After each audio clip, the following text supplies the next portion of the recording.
Good evening. Welcome to the latest Ireland's Future live webcast. It's the third in a series. This one's on all things Brexit in relation to Ireland. My name is Martina Devlin. I'm your host. Now, there's an uncertain future ahead because of Brexit. It's exacerbated by the fallout from the global pandemic, or as the Arab proverb puts it, the dogs bark, but the caravan rolls on. So let me introduce you to our panel this evening.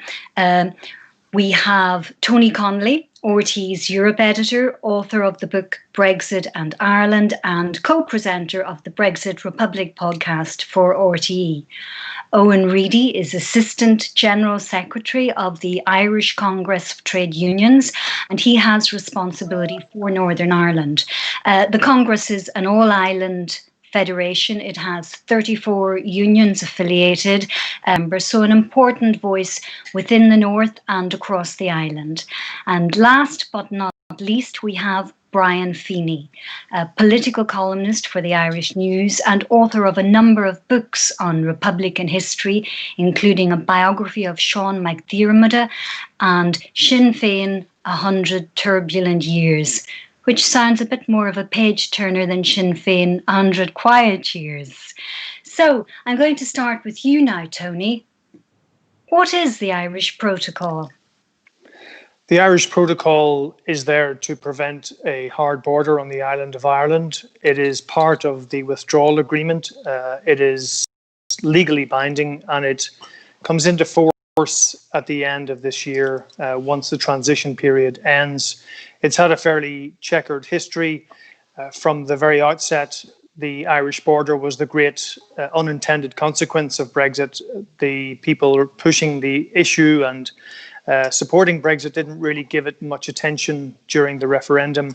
And when the referendum happened and Brexit was voted through, it was only after that people began to realise what a mess Brexit might make to the Irish border and to the constitutional settlement in Northern Ireland. The British government always wanted to deal with the Irish border through the future relationship.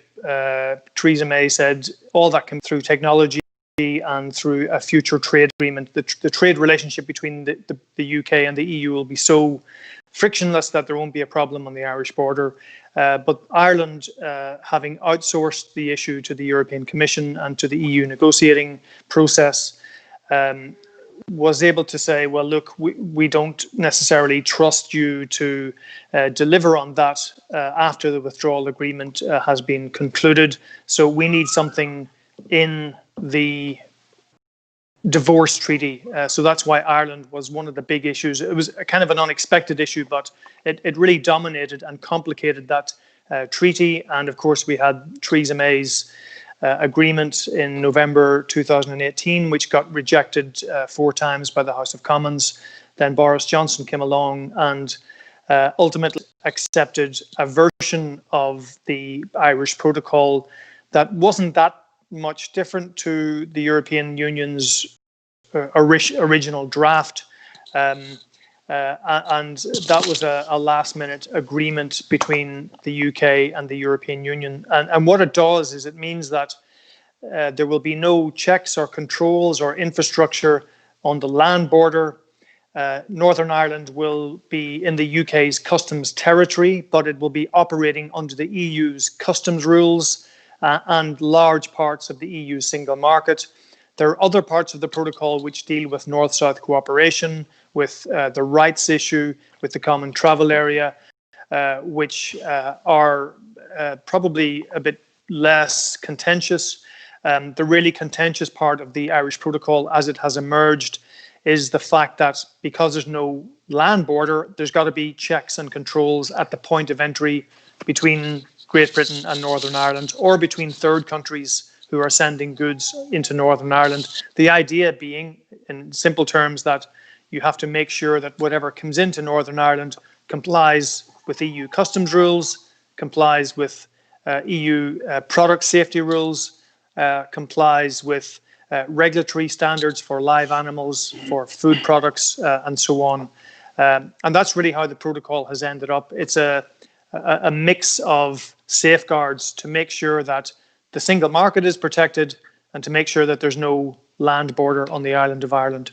Okay, so it's a wet border and the clock is ticking. What's the state of play between the negotiators?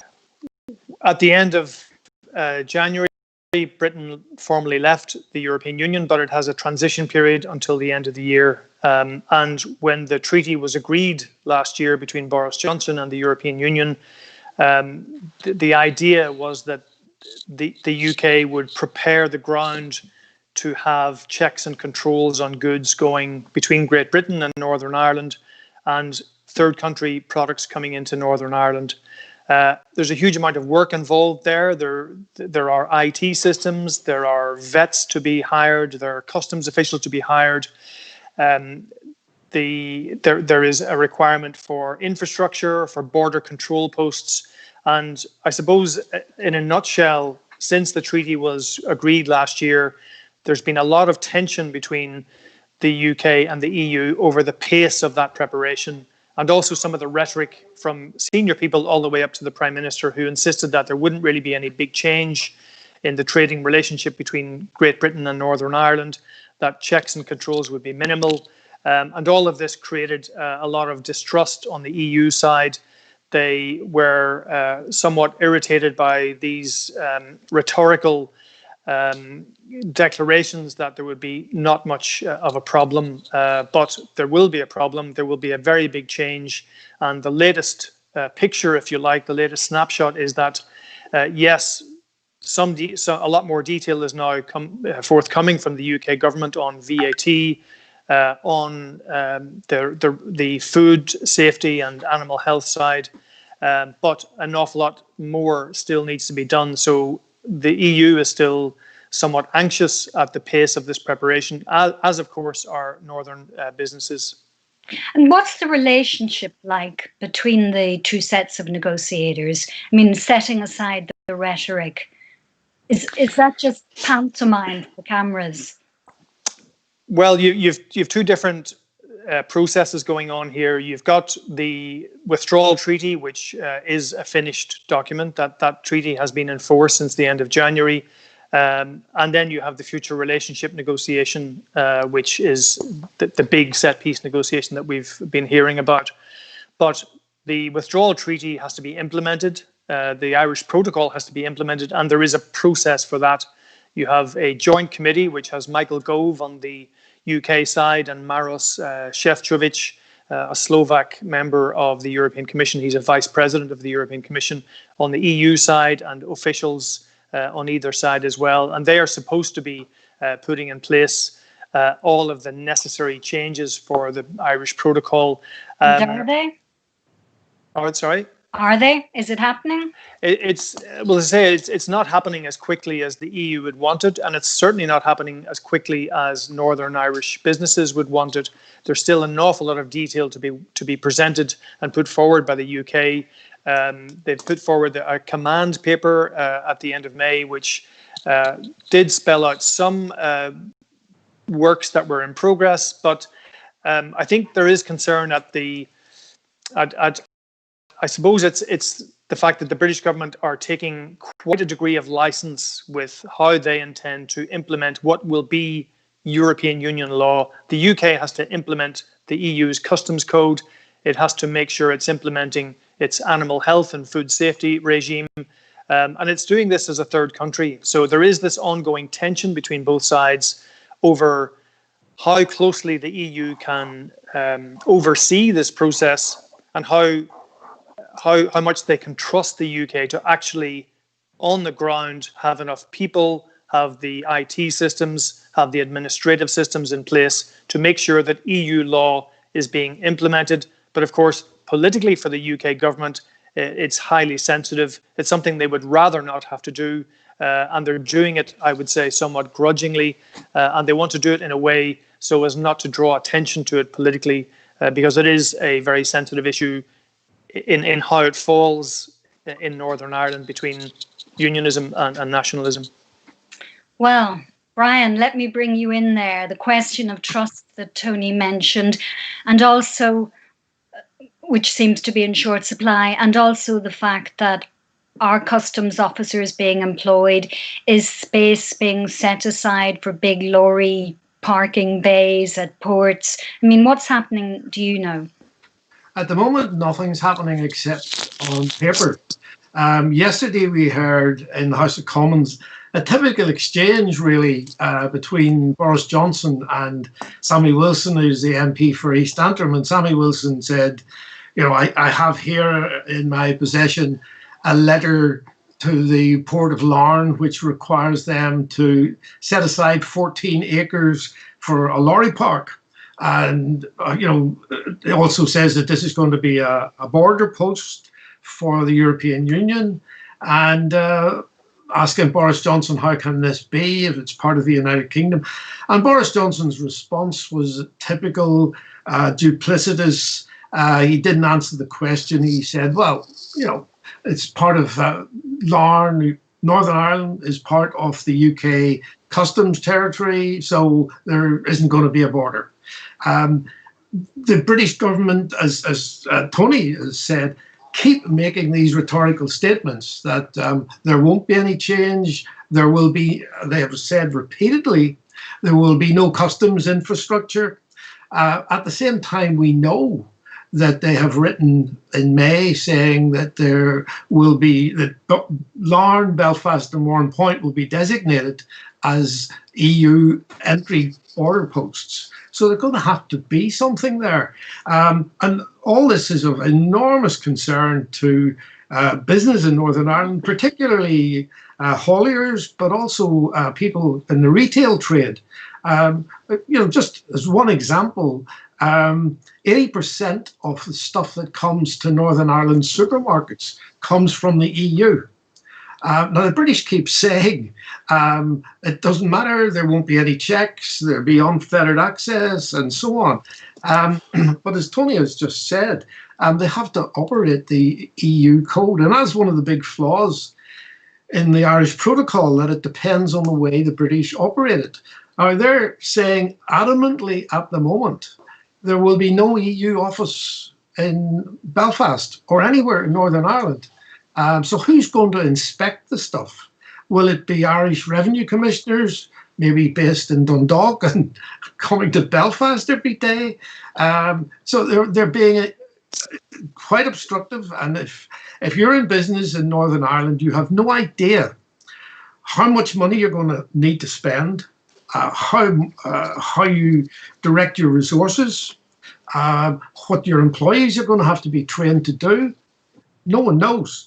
And if there's extra cost, it obviously will come to the customers in the north of Ireland.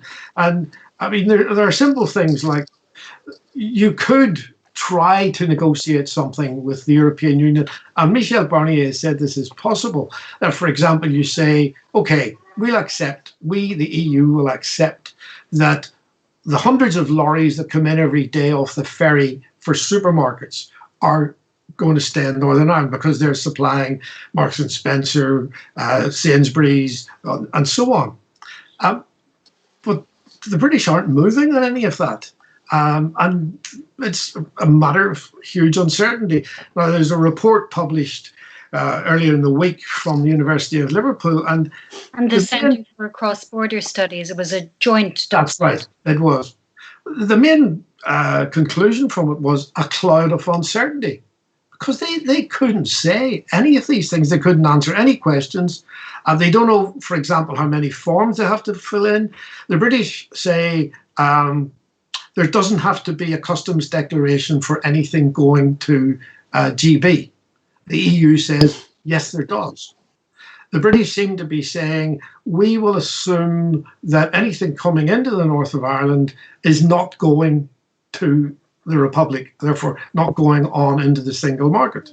Can you assume that? No, that's what the British are saying. The EU is saying is, wait a minute, we don't know any of this. We don't know if there's going to be work done on any of this stuff that's coming through. So maybe we could exclude stuff going to supermarkets, but what about all the rest of the stuff? That's going to have to be checked.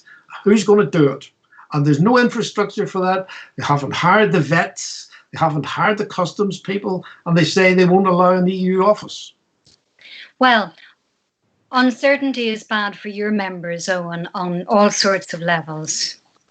Definitely. I mean, both Tony and Brian have outlined quite clearly the uncertainty. And when we talk to employers, they say to us anything that puts extra additional costs on the cost of doing business, that creates delays, that creates uncertainty, issues around the supply chain, it's going to affect workers in a second wave. Because obviously, why will it affect workers? Because pay and terms and conditions of employment is a factored cost in the overall running of a business. So if you're going to have extra unnecessary costs landed on employers by something like this, they're going to look for reductions elsewhere, and it could lead to an attack on terms and conditions of employment.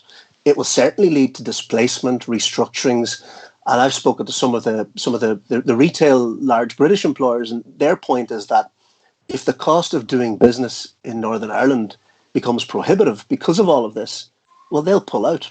Now, if they pull out, not only does that lead to a loss of jobs, and let's remember, retail is one of the largest single employment sectors in Northern Ireland, but it will lead to an increase in the cost of living for already hard-pressed families because Northern Ireland is a very low-cost region. So there are multiple effects with this kind of crazy, 19th century sovereignty first approach that the British government are going by. I mean, you have the crazy situation where people like Michael Gove are saying, if we can avoid the level playing pitch, we'll pay more in tariffs.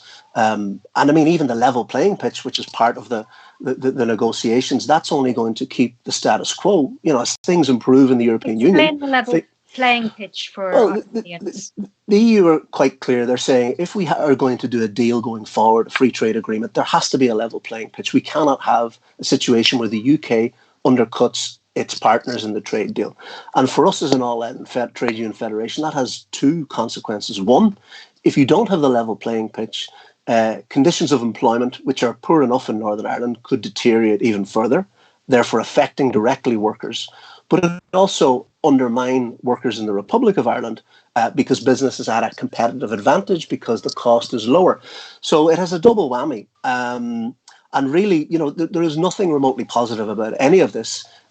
We know the island of Ireland wasn't a factor, and we know certainly Northern Ireland wasn't a factor when this experiment was run in 2016.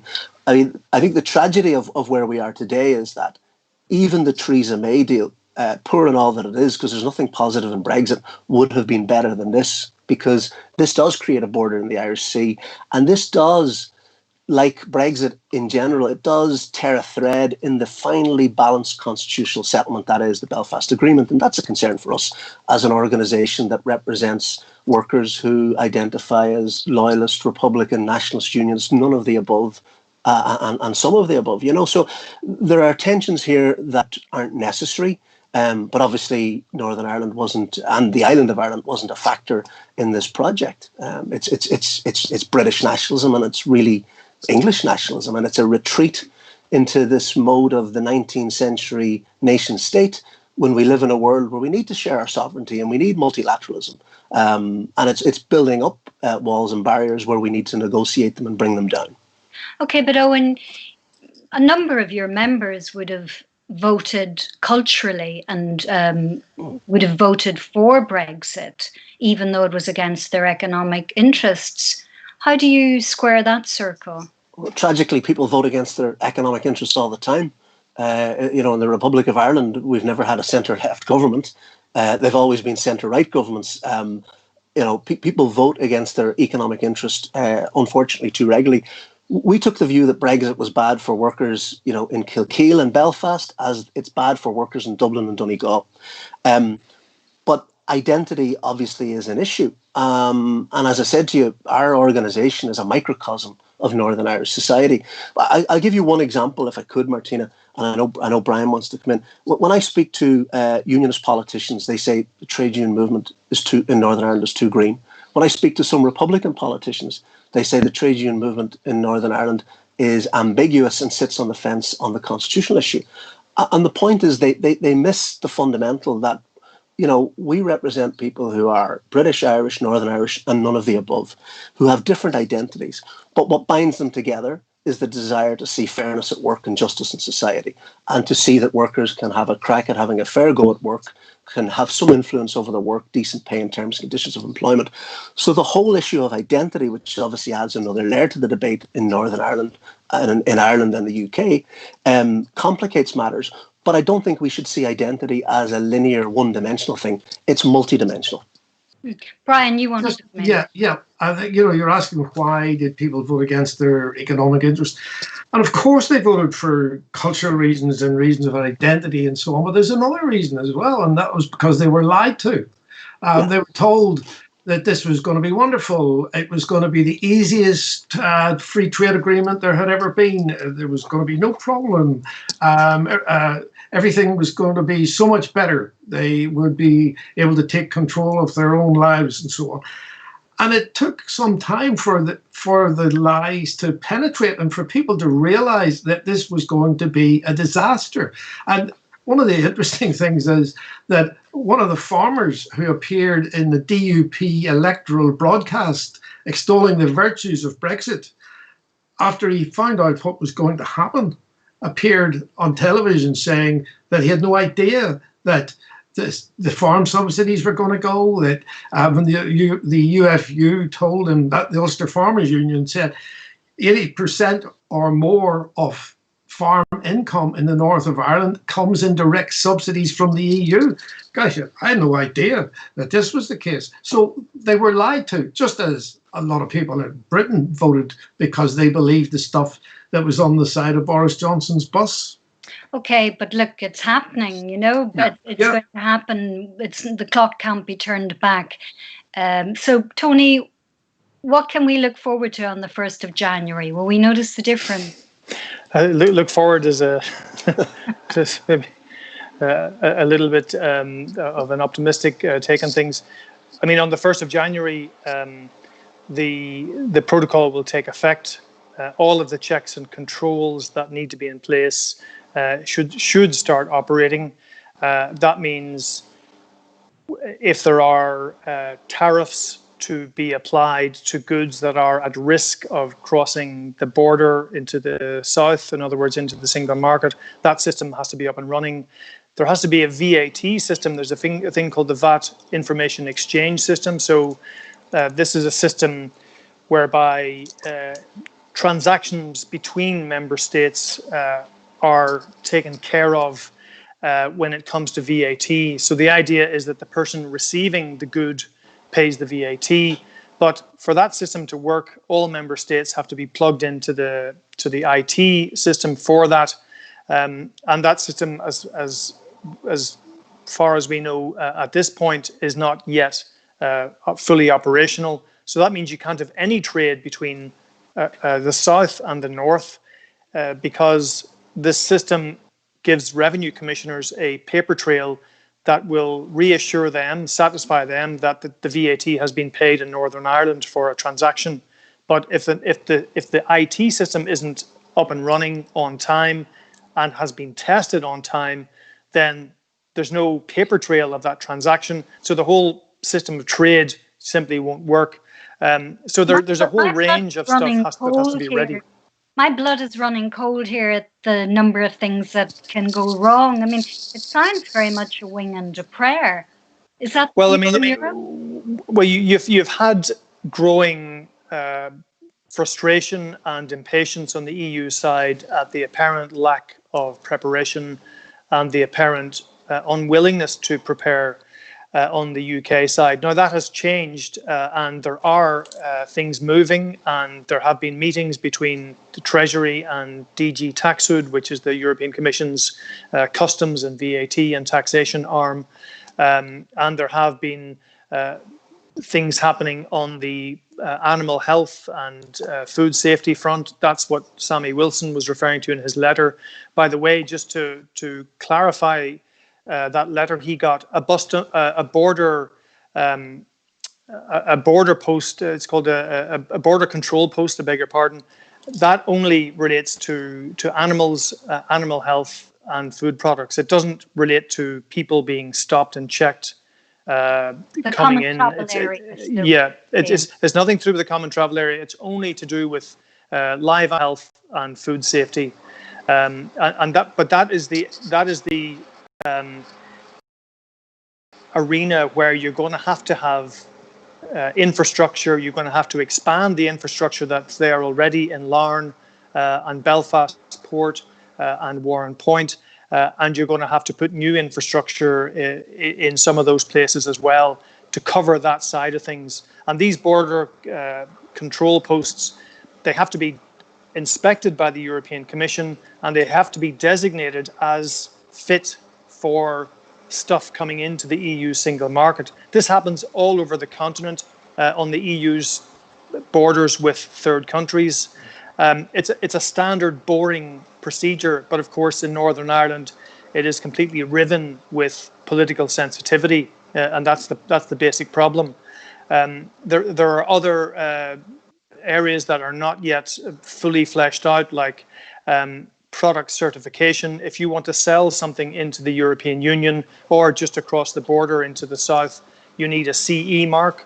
And when Britain was a member of the European Union, there were various certifying bodies in the UK that were able to do this work. But once it leaves the EU, those bodies are no longer licensed to do that kind of certification work. So traders in Northern Ireland have to find somewhere else to do this certification. So there's an awful lot has to be done by the 1st of January. And when the 1st of January comes around, to finally answer your question, an awful lot will change if all these systems are up and running. And if you were a betting man, do you think it'll happen on the 1st of January, that everything will be in place and there'll be a smooth rollover? I wouldn't bet on anything at the moment, Martina. I mean, just to give you one example, you're going to need to have vets at these ports who are trained in EU veterinary and food safety and animal health controls. Now, at the last meeting of the specialised committee, which is the technical side of the joint committee that implements the Irish protocol, the British side were saying, well, we've increased the number of vets who are qualified to issue export health certificates. So that is, any animal that travels from Great Britain into Northern Ireland has to have an export health certificate, and a vet has to certify that on arrival. Now, the UK didn't say how many of these new vets who are qualified to do this stuff are going to be based in Northern Ireland, because they were talking globally about the UK as a whole. Because, of course, all these systems are going to have to be in place in Calais as well, and other British ports where stuff is going to be coming in and leaving the UK to go to the EU single market.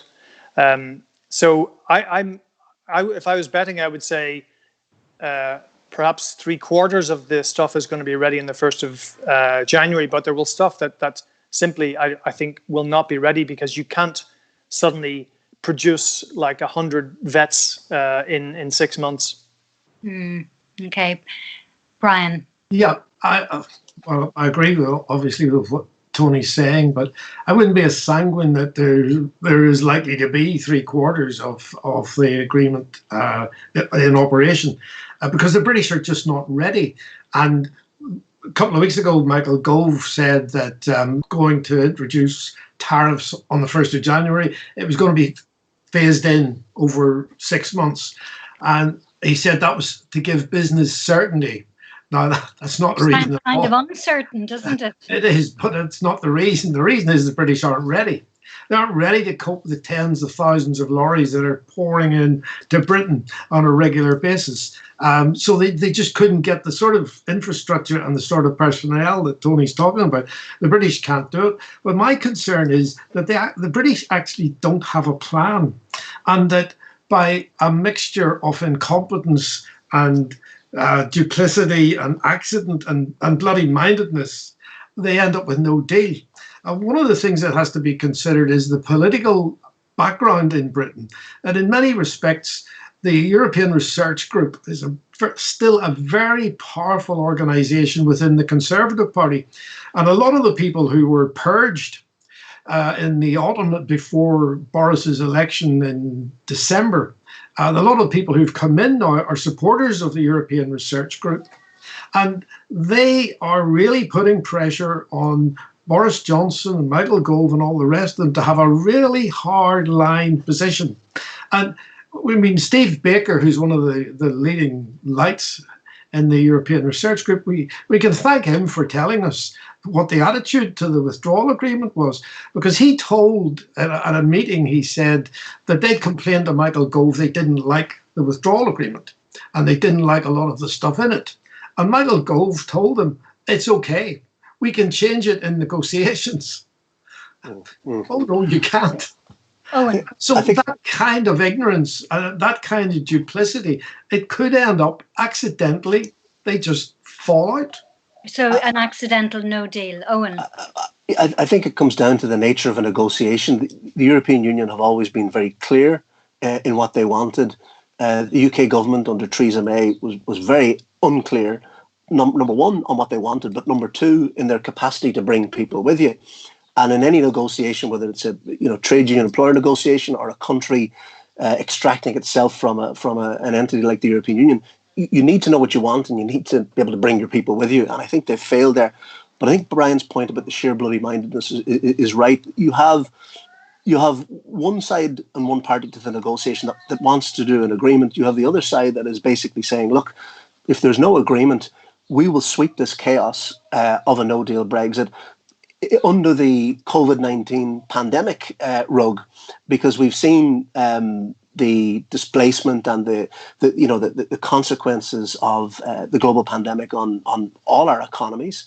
And our sense is that Johnson is going to kind of say two into one goes, and I can bury one bit of bad news and one bit of tragedy in with another, and it's the collateral damage. And of course, being more parochial about it, it is the consequences of all of that for Northern Ireland, for the island of Ireland, that are things that exercise our minds. Because I go back to the Belfast Agreement, which is a finely balanced constitutional settlement. It is the constitutional settlement, and hard Brexit or soft Brexit, but obviously no deal is hard.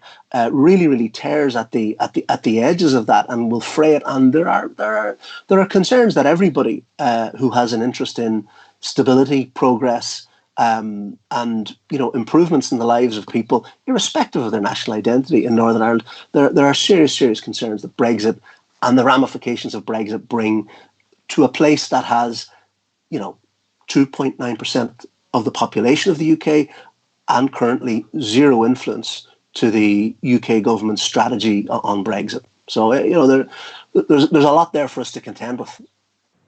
Are there challenges over and above challenges that workers face in Britain for people in the north?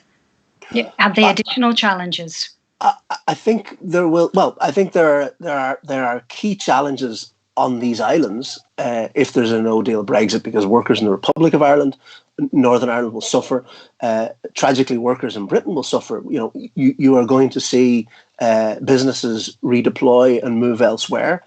You're going to see businesses, and manufacturing companies that did business in Sheffield and the Northern Corridor and places like that relocate because they will want to be within the EU market. And the thing about this experiment is, the CBI, who are the equivalent of IBEC in Britain, not an organisation that the trade union movement, whether it's the ICTU or the TUC, would agree with all the time. They were very, very concerned and still are concerned about the ramifications for their industries.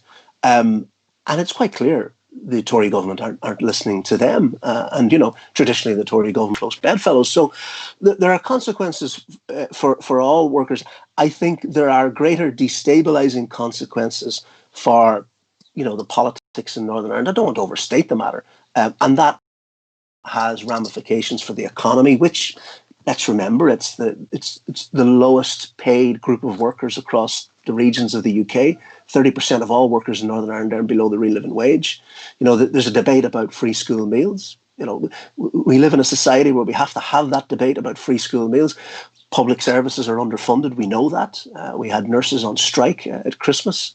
And then we know what health workers and other frontline workers have been doing in the last 3 months. So all of this adds to that poor economic performance and poor structured economy already. Brian. Yeah, I mean, Owen's absolutely right. This is going to have a political impact, and it isn't all going to be right. It's the 1st of January, and whether there's a deal or no deal, that's it. It's Brexit. It's not. People here in the north are going to be impoverished as a result of it.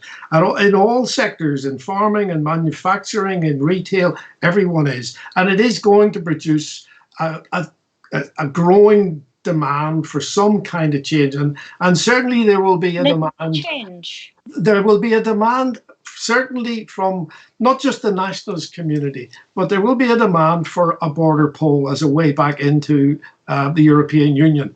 And there were significant results in the general election in December, where the Alliance Party won North Down. From the DUP just assumed they were a shoe in there. And one of the most interesting results was in Lagan Valley, the seat of Sir Geoffrey Donaldson. His share of the vote went down 17%. He's notable for saying last year, he was so keen on Brexit, he said, I could live with 40,000 job losses. His vote went down 17%, his share of the vote, and the Alliance Party's vote went up 17%. So those kind of things are significant, and it is provoking change and thought among unionists. Let me quote Mike Nesbitt, who's former leader of the Ulster Unionist Party, and he says, some of my unionist friends are saying for the first time to me, exactly how would I be worse off in a united Ireland compared to Brexit Britain? The answer is they wouldn't be worse off. So when you find unionists saying this, there is going to be a growing demand for change among liberal thinking unionists as well as nationalists. Okay, so let me bring Owen back in on this, because Owen, you represent members from across the spectrum. Yeah, and I hear Brian's point, but I think it can be overstated. This is just a personal observation and a sense of it, because I think there is a cohort of soft nationalism that was content with the constitutional settlement in Northern Ireland, the British welfare state, particularly when they had maybe a Labour Party in power. And they were relatively content with that, the NHS, etc., etc. I think there's a shift amongst that cohort. But I go back to my point about identity, and this is why among a unionist No, I don't necessarily think so, because I go back to the original point about Brexit and why people voted the way they voted. I mean, if this was just a debate about the economy, I mean, the Northern Ireland economy and the Republic of Ireland economy are different, but they're not as different as the East German economy and the West German economy when you had German unification. They're not as different, obviously, as the North Korean economy and the South Korean economy. If this was just an issue of economic well-being, but it's not. It's an issue of multi-layered identity.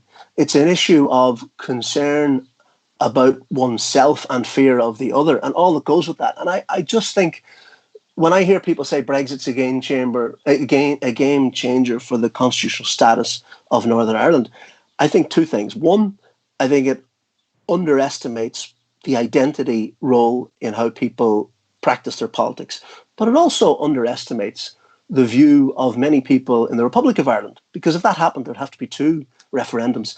And, for the last 30, 40 years, you look at the priorities of people when they go to the polls. I've seen the studies and the research. Northern Ireland has, even during the Troubles, even during the peace process and subsequently, Northern Ireland hasn't factored in the top 10. So, I think Brexit is a fundamental change for everybody on these islands. But is it a game changer for the constitutional issue? I don't know ultimately. But for us in the trade union movement, our view is we have the Belfast Agreement. It's a matter for the people to decide. What unites us are the issues of social justice, rights at work, fairness in society. And, we fully respect the fact that there are people who are nationalist and Republican who want to change, yet there are others who are unionists and loyalists who don't. And they are both fair game. Because you can't paint one identity as progressive and the other as reactionary, So I think it's quite complex. I think it's important that we're having discussions like this. I think we need to have these discussions ad nauseum and learn from one another. But I think it overestimates the mood change in unionism. Yes, I deal with some business people from unionist background, and they get frustrated and they'd say, government have handled COVID-19 better, things like that. But when it comes to it, they're unionists, they're British. Are they going to vote for United Ireland? They're probably not.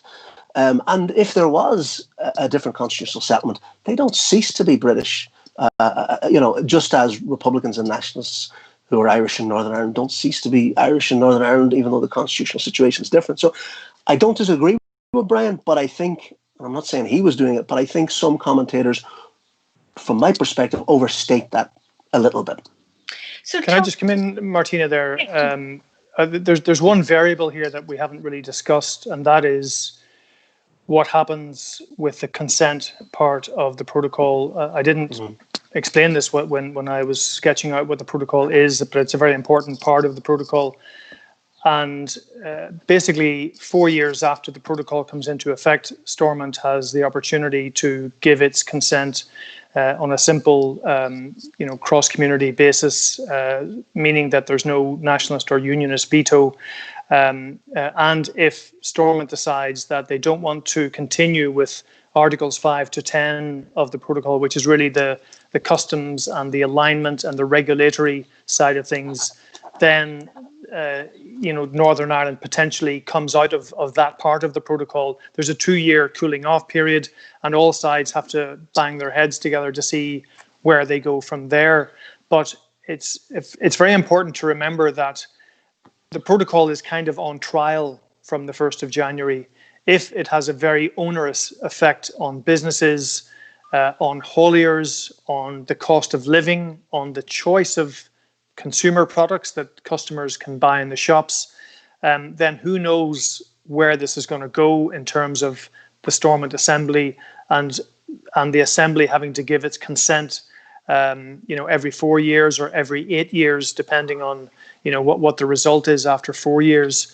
But if they decide to withdraw their consent from those articles of the protocol, then we are back to square one, and we are back to the conundrum of the Irish border, whether it's a land border, whether it's on the Irish Sea. I know that, and that's something that is going to have to be managed carefully by all sides. So you can see why this puts the Irish government in a tricky position in these particular moments, because it's not in the Irish government's interests for a particularly burdensome regime to kind of land on Northern Ireland from the 1st of January.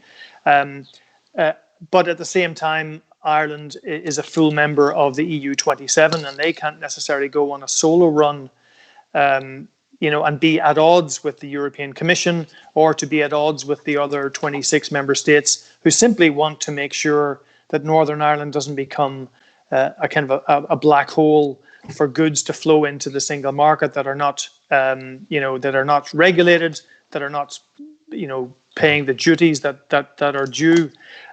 So that's something that everybody should be kind of mindful of, in the future. So it's like another transition period. We go through the formal transition period, and then there's a transition period really that starts on the. Well, there's a 4-year probationary period, if you like, for the protocol. Yeah. Mm. Brian. No, that's an excellent point by Tony, and it really what it illustrates is how divisive Brexit is, because the next Assembly election that's scheduled for 2022 is going to be about just that. Do you accept the protocol, and do you vote for it? And if you vote, et cetera, et cetera, et cetera. And it also comes after the 2021 census, which will intensify division because people are going to be starting to count heads. And the fact that... What does your crystal ball tell you? What about? About the 2021 census. I think it's... Not know you had to bring one tonight. I didn't know that. It was obligatory. Anyway, it's too difficult to say. I mean, all I can say is if it turns out that it's 51-49 or 50-50, it just intensifies the division. That's it. And the fact that you're going to have to vote in the Assembly a couple of years down the road will mean that the Assembly election is about another version of a border poll. Owen. Yeah, no, I think Brian's right. I mean, I think as we proceed through this discussion, we all get gradually more and more depressed. It's you know, there are no upsides here, and you know, there has been bad politics, there has been bad leadership, and there has been a fair modicum of dishonesty as well. But I think what we have to do is work with others and try and build a consensus where people can try and have those discussions and those debates, you know, in a manner where it's respectful and where it's not a kind of a zero-sum game. And that's a challenge in itself. I think it's always been a challenge, but it will be particularly challenging post what comes out of these negotiations and the consequences of the type of Brexit that we end up with. So, you know, and, you know, you have to ask the question, are politicians up for it? And is the society up for it? There's one aspect that we haven't looked at, and I accept the thing that exercises everyone's mind is a trade deal and the prospects of what's going to happen or not going to happen with deal or no deal. Well, one of the important aspects of the protocol is insisting on European human rights as part of the Irish protocol, and that the European Convention on Human Rights is an essential feature of the Good Friday Agreement, and it's supposed to be part of what is discussed in the North-South Ministerial Council, so they keep abreast of any changes that take place. It doesn't meet very often, though, does it, Brian? Well, it should be meeting. One of the reasons it wasn't meeting was because the Assembly wasn't operating. There was no executive. It has met a couple of times in the last 5 months, but it should be meeting, yes, and it ought to meet more often now that the executive is up and running. The problem is a lot of people on the British side, and this includes people at quite senior level in the British government, they are confused about the European Convention on Human Rights and the European Court and the European Court of Justice. And they think, a lot of them think it's the same thing. And some of them have this visceral opposition to the idea of the European Court of Justice. We don't want any jurisdiction, we've not let it near us. Although Article 12 of the protocol says that disputes should be, that the European Court of Justice has jurisdiction. But it's nothing to do with the European Convention on Human Rights. And the British government is actually, and certain figures in it, like Michael Gove, are very lukewarm about the notion of the European Convention of Human Rights. And it comes back to some of Owen's points about workers' rights and their role of the government and a whole series of things which are really dependent on the British playing ball. Yeah. Can I just say, Martina, I mean, you know, Belfast Good Friday Agreement, 22 years old, still elements of it not implemented. I mean, it provides for a Bill of Rights, which is crucial, which would go, you know, some way to addressing Brian's point. It's in the New Decade, New Approach document. The 5 parties have agreed to that, the 2 governments. That needs to be proceeded with delay when there's a new programme for government in the current mandate of the Assembly, which I think runs out in May 2022. It would be crucial that we get a Bill of Rights for Northern Ireland 22 years on, particularly given the concerns Brian has articulated about the European Convention of Human Rights, which are universal, know no borders. They're inalienable to people, irrespective of who they are. Yeah. Tony, is there any sense that Europe is getting fed up of Ireland and Irish concerns, or is the support still fairly steady? Well, I suppose the support was, you know, very steady and surprisingly unanimous during the withdrawal agreement negotiations. So between, let's say, June 2016 and October of last year. Kind of the Theresa May years. Well, Theresa May, and even when Boris Johnson took over, there was only one instance of a country wavering in support of the backstop, and that was the Polish foreign minister and the Polish Europe minister both made interventions which effectively said, well, we're going to have to choose Ireland or choose, a free trade agreement, and that was pretty unanimously slapped down by other people in the room, and by their own Prime Minister. Yeah, I mean, it was certainly it was never enough to start an unraveling or an unpicking of the solidarity and support that was there. But that is done now. I mean, that's the protocol was delivered. It's now legally binding. It's in the withdrawal agreement. What the EU wants now is to make sure that it's implemented properly, that the rules that the UK signed up to observing and to implementing are put in place, and that they can trust the system over time. Now, there's an ongoing issue of the land bridge, transit for Irish products going to the single market via the British land bridge. What kind of treatment will they get when they hit a potential bottleneck at Dover? So it's single market goods going to the single market, and that's something that is ongoing. But I think by and large, Europe's work on Ireland, has been delivered through the protocol, even though it has to be implemented. But I guess, is there any sense that after the 1st of January, when all the problems that we've heard potentially lying in wait start to materialise, is there any sense that then there could be an unravelling of support? We won't stop needing support on the 1st of January. Well, the first thing I would say is that the implementation of the protocol is very much tied up with the completion of the free trade negotiations. In other words, the EU will not proceed with a free trade agreement if they feel that the UK is disregarding its obligations under the protocol. Now, if things are not done to the letter, on day one, I think there's going to be a certain amount of pragmatism on the EU side to let things bed down. They will know by October, November if things are pretty much on course to be ready, or whether it's going to fall apart. Now, you've had 4 to 5 months of real concern on the EU side. You've had a month, maybe 2 months of more encouraging signals from the UK, and people here in Brussels will tell you that, well, they are starting to give us some concrete detail, but we still need more. So if the trajectory continues, then one assumes that the UK will be on course to deliver what they have to deliver on the 1st of January, although, again, I'd put that at 75%.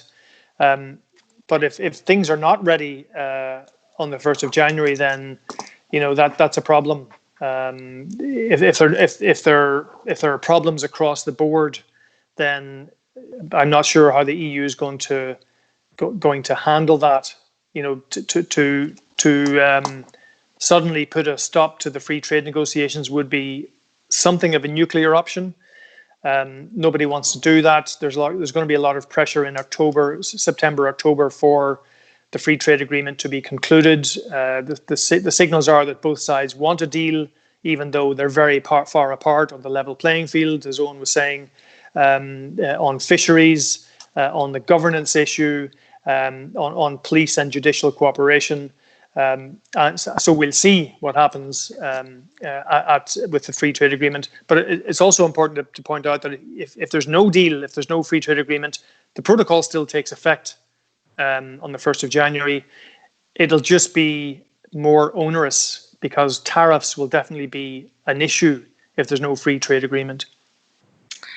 Okay, well, we're going to have to leave it there. We've had a bit of a root under the bonnet of Brexit.